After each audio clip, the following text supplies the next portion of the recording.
Hello friends, welcome again.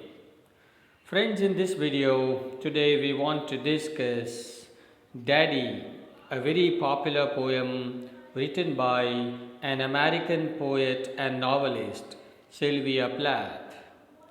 Friends, as we generally do while doing a kind of critical analysis of a poem, in this poem also we will begin with some introductory idea about the poet, then we will discuss the poem, and then we will discuss some major issues concerned with this poem, some major themes of the poem, and then some poetic devices used by the poet.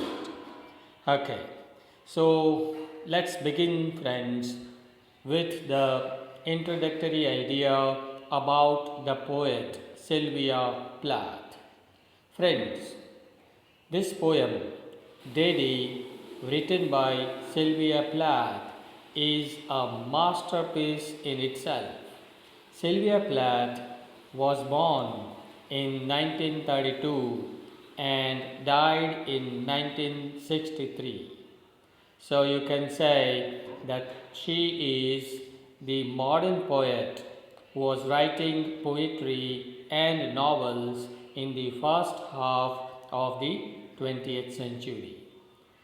Sylvia was an American poet. She was a novelist and she has also written some short stories in English literature.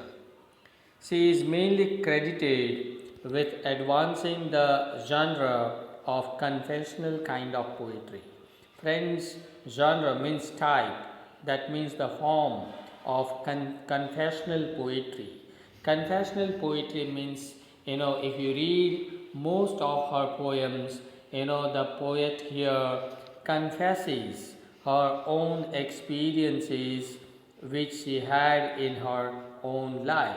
Okay, so most of the poems, in most of her poems, you find the pronouns I, me, and all. So mostly her poems are autobiographical and personal by nature. Okay, she is mainly known by her two published collections, the Colossus and other poems, number 1, and number 2, Ariel. Okay, and at the same time she has written a novel entitled as The Bell Jar, which is known as a semi-autobiographical novel. Autobiographical means the poet or the novelist expresses her own experiences, personal experiences. These things are presented in the novel, so that novel becomes an autobiographical novel. So the Bell Jar, a very popular poem written by Sylvia Plath. Okay.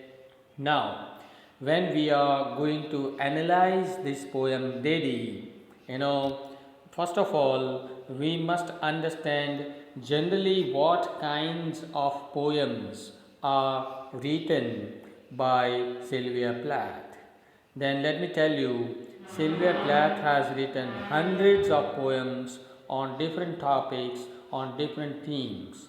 Okay, but there are three major themes which you find in most of her poems, and these three major themes are that number 1, she has used her poems to confess something. Number 1. Number 2, she mainly writes about overwhelming male dominance. Okay, mostly her poems are about father, about the figure of her father or her husband. Okay, and number 3, birth is also an important subject matter which is commonly found in most of her poems. So these are the three major themes found in most of her poems. But we are more concerned with the poem Daddy. Okay, now let me introduce this poem to you. Daddy is a conversational poem, okay, in which when we are reading the poem, we feel as if the poet is having some conversation with the readers. Okay, so this is a kind of conversational poem written by Sylvia Plath. It has 16 stanzas and each stanza has 5 lines. Okay, so it's a very long poem. It is a poem of 80 lines. This poem was posthumously published in 1965. Posthumously means it was published after the death of the poet. Okay, that is known as posthumous publication. This poem was published after the death of Sylvia Plath. Okay, and this poem was published in 1965 as part of the collection of Ariel. Ariel is the title of the collection of poems written by Sylvia Plath. This poem was actually written in October 1962, a month after Plath's separation from her husband. Okay, and her husband's name was Tad Hughes. Now, Tad is also a well-known literary personality of English literature. Okay, it is a very complex poem. Daddy is a very complex poem about the poet's relationship with her deceased father. Her father's name was Otto Plath. Deceased father means the father who is dead. Okay. Now here, this title is very important. The word daddy stands for what? Daddy stands for a male, right? Here, Sylvia Plath, has used this title very intentionally to suggest her protest against the male dominance in the society. Like wherever you are living, whether you are living in India, Pakistan, Nepal, England or America or Japan, most of the countries, in most of the societies and cultures, we see that we have male dominated society in which the women are mostly oppressed and subjugated. And this poem deals with the poet's struggle to break free of her father's influence and dominance. So you can say this poem is about feminism. Feminism means a movement. Feminism is a movement which we see in literature in which these topics are generally discussed. How how the society should make the women equal to man. Okay, so equality between men and women. This is the subject matter of the feminist literature. And this poem, Daddy, you can say, is a piece of feminist literature. Friends, if I talk about the important themes of this poem, then let me tell you here the idea of love, hatred, and loss. These are the three ideas which are the major themes of this poem. Here, the tormented speaker means the poet herself. Here, the tormented speaker describes her life with her father before his death. He never gave her love. He never gave her love and support and forced her to live a life of suffering, misery, grief, and pain. See, friends, try to understand this poem from a feministic point of view. Okay, try to understand the psyche of the poet, who is a female, right? Who is mainly subjugated and oppressed by most men in her life.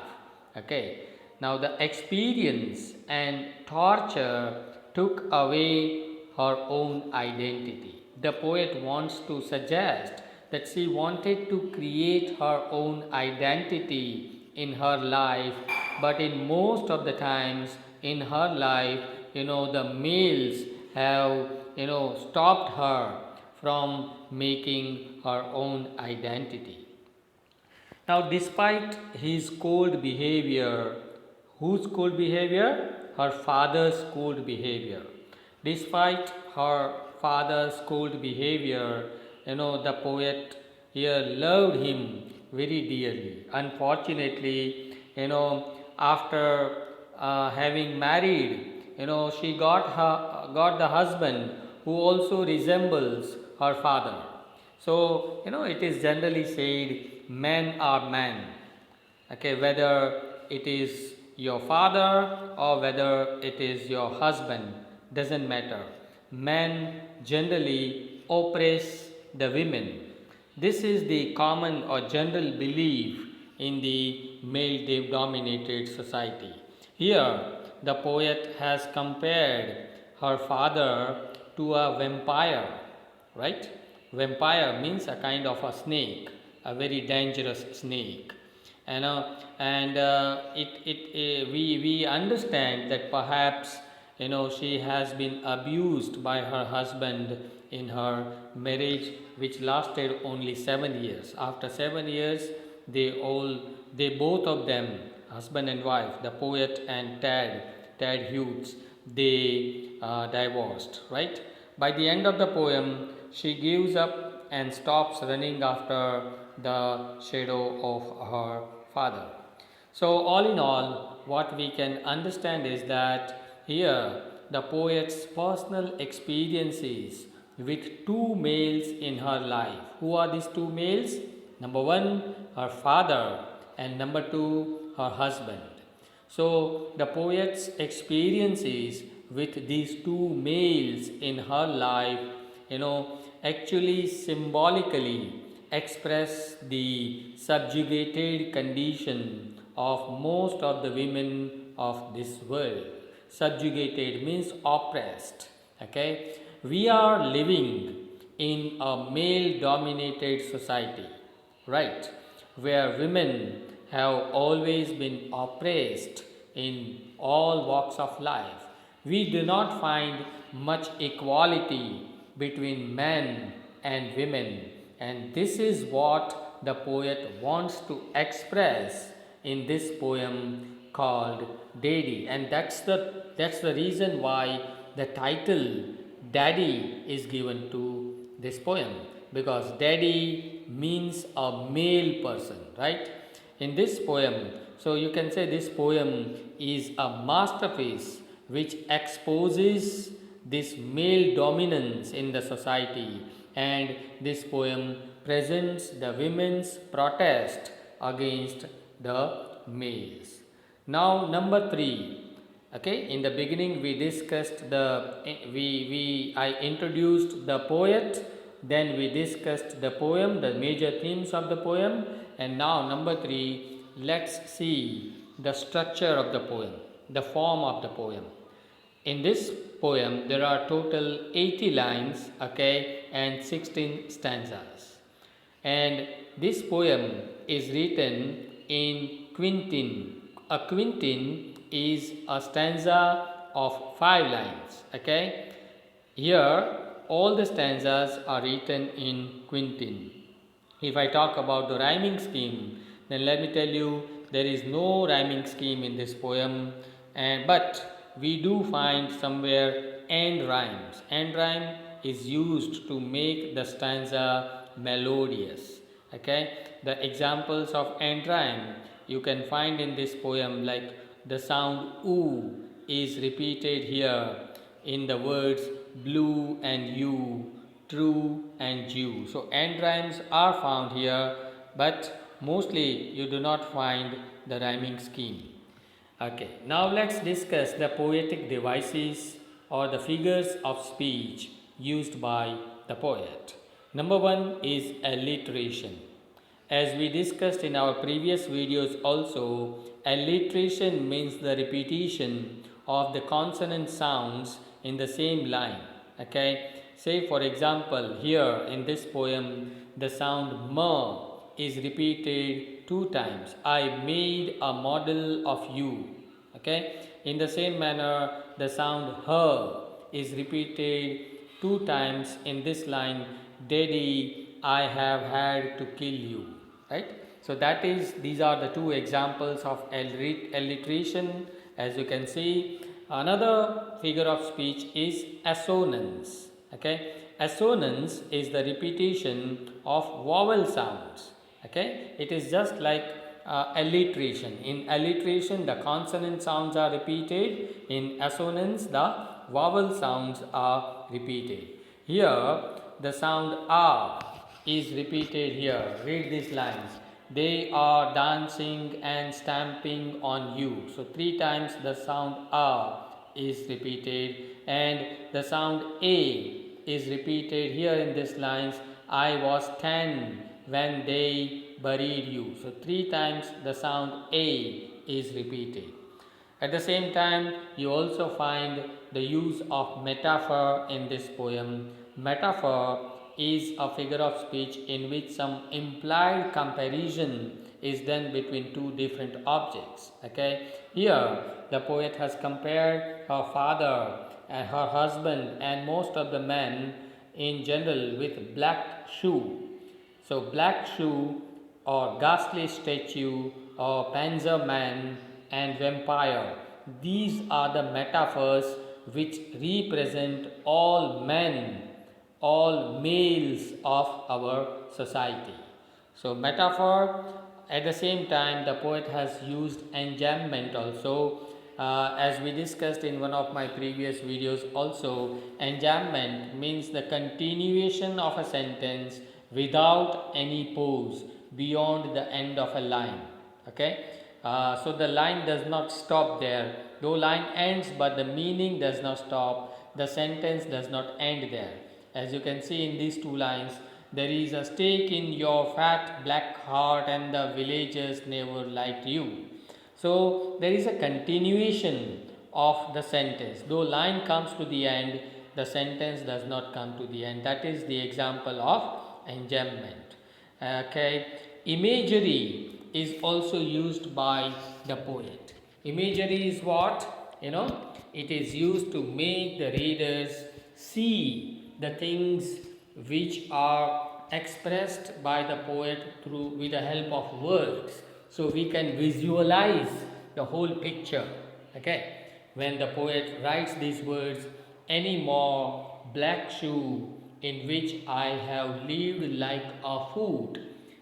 You can imagine what the poet wants to say. So you can draw your own mental picture which the poet has presented with the help of words.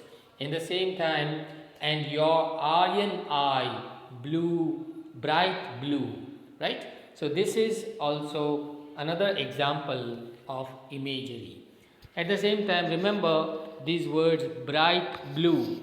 Okay. Here the sound b is repeated 2 times. So this is also an example of alliteration. The poet has also used simile. Simile, it is a very common figure of speech used in English poetry. It is generally used to compare 2 different objects, just like metaphor, right? For example, the father's toe in this poem is compared to a massive San Francisco's seal, right? So there is a comparison between the father's toe and San Francisco's seal. In the 6th stanza also you find this simile when the poet writes, I began to talk like a Jew. So the word like is used here. The poet compares herself with a Jew.